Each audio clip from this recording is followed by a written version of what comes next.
Hey everybody, today on Make Your Mark we are making some embossed paper ornaments with the help of our friends at Royal Talens. We're using Amsterdam acrylic, iridescent inks, and black watercolor paper by Van Gogh.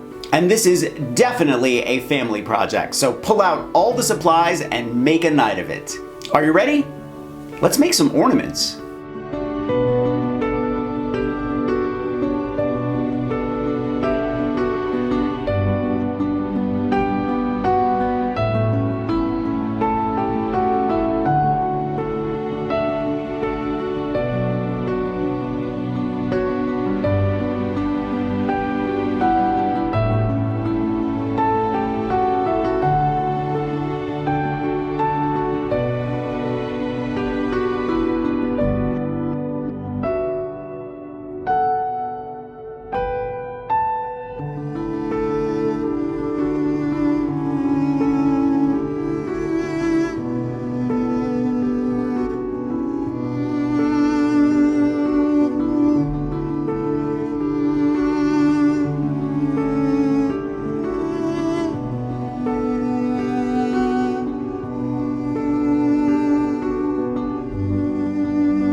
I'm gonna leave a link for everything I used for this project in the description below. Thumbs up if you like this video, leave me a comment and I will get back to you. Subscribe to my channel if you haven't already and press that notification bell so that you know I have a new video.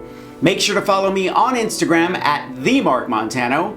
Grab any one of my craft books for inspiration. I think you'll like the Big Ass Book of Crafts, and I will see you real soon. Bye!